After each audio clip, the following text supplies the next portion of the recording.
Les travaux de finition de la piste de l'aéroport international de Ndjili ont démarré et pour se rendre compte de leur bon déroulement, le ministre des Transports et Voies de Communication, Justin Kalumba Mwanangongo, s'est rendu sur place. Il s'est dit satisfait de l'avancement des travaux qui prendront fin au mois de septembre prochain. Suivez.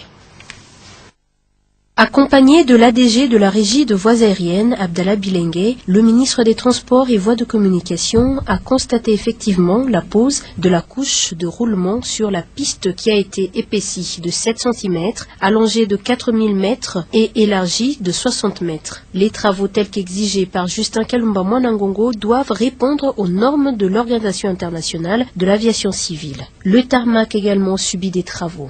Il a été étendu sur 26 000 mètres carrés. Cette partie ajoutée, dont les travaux prendront encore quelques semaines, aura la capacité d'accueillir 7 gros avions en stationnement. Par la même occasion, le ministre des Transports et Voies de Communication a inspecté les travaux de construction de la nouvelle tour de contrôle qui prendront fin avant le mois de mars 2014, mais également ceux de la caserne anti-incendie et de la centrale électrique. L'aérogare modulaire étendu sur une superficie de 10 000 mètres carrés prend forme petit à petit.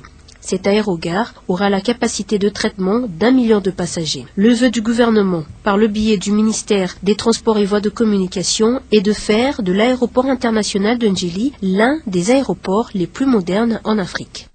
Nous insistons sur l'ensemble de ces travaux parce qu'il faut prendre ces questions liées à l'aviation civile comme un paquet, comme un tout, au moment où et les chefs de l'État et les chefs du gouvernement insistent pour que nous puissions avoir une nouvelle compagnie aérienne nationale. Ça signifie qu'il faut avoir non seulement les équipements, les avions en l'espèce, mais il faut avoir du personnel qualifié et surtout il faut avoir les infrastructures. Et donc tout compte fait, nous allons rester très attentifs et nous allons suivre de près parce qu'il y a des travaux aussi importants que c'est par exemple de l'aérogare modulaire ici. Ces travaux sont exécutés par l'entreprise de construction Sino-Hydro sous l'œil inspecteur de la RVA, dont l'administrateur général Abdallah Bilengue ne ménage aucun effort pour que ces résultats répondent aux attentes du gouvernement central.